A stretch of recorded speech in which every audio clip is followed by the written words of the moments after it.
Alright, we're going to do the try these for derivative number 1. Use the derivative to algebraically answer each of the given questions. So let's start by finding the derivative. So we are going to evaluate the limit as x approaches 0. And so I'm going to replace the x with the quantity x plus h.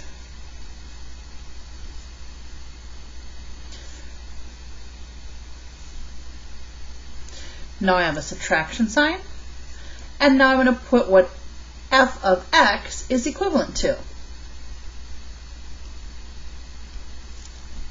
Remember, x plus h squared means we're going to write that quantity down twice, and then you could FOIL here. The quick way of FOILing, we're going to multiply the outsides. Now when you do the inside and the outside, you have the same quantity, 1xh, 1xh. So to combine is 2xh plus h squared.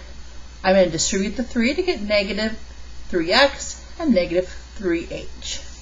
Distributing the negative sign to have negative 1x squared, positive 3x, and negative 5. This is the numerator, all over h. Okay, let's see what we can cancel out.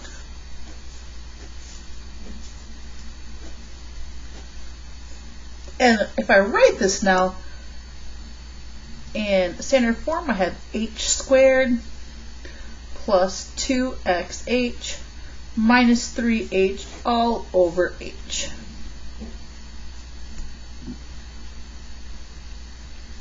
Okay, so remember this h needs to be shared fairly with everything. So I could factor out h if you want. We have h times quantity h plus 2x minus 3 all over h's. And then these don't just appear, they simplify to 1. And now I can evaluate the limit as h approaches 0. So when I plug in 0, I have 0 plus 2x minus 3. What does that mean? That means we are able to calculate f prime to be 2x minus 3, or the slope is 2x minus 3. So the derivative for this original function is 2x minus 3.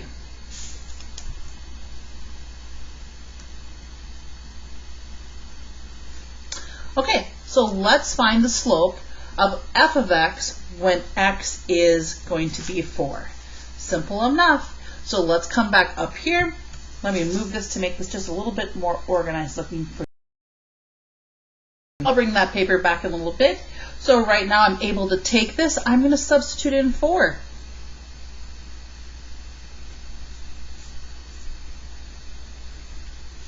Two times 4 is 8. 8 minus 3 is 5.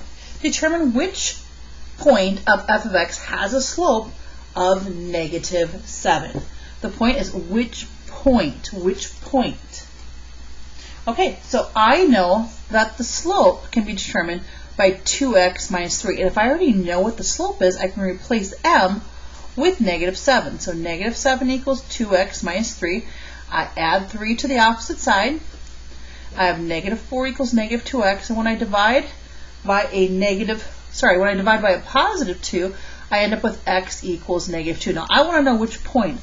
I know the ordered pair has an x value of negative 2. I come back to the original function, and I'm going to substitute in negative 2. Negative 2 squared is 4. Negative 3 times negative 2 is positive 6 plus 5. 4 plus 6 is 10, and 10 plus 5 is 15.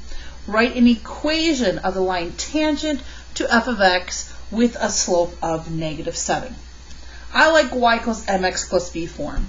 So I'm going to come down here and do that. Y equals mx plus b. I know the slope is negative 7. I also know that the x value, or 1x value, is negative 2, and the corresponding y value is 15. Negative 7 times negative 15 is 14. And 14 plus b, to isolate the b, I must subtract 14 both sides. Let me move this down so you are able to see it. And I have b equals 1. b equals 1. So what is the equation? Y equals negative 7x plus 1. Again, this is the equation of a line tangent f of x with a slope of negative 7. Write the equation of a line tangent to f of x that passes through the point negative 1, 9. Let me take another piece of paper. 1 second. I think I have enough room if I move this down.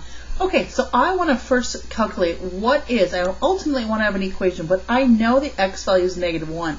Let's figure out what is the slope of the tangent line on this function at negative 1. So I'm going to come back up here and go f prime of negative 1. 2 times negative 1 is negative 2 minus 3. All right, what does that tell me? That tells me I have a slope of negative 5. So here I have y equals mx plus b. I'm substituting negative 5 in for the slope, and I do have another ordered pair to use. Negative 1 corresponds with 9. That's a b, not an ugly 6. So 9 equals negative 5 times negative 1 is 5. I move 5 over to the opposite side by subtracting, and my final equation is y equals negative 5x plus 4.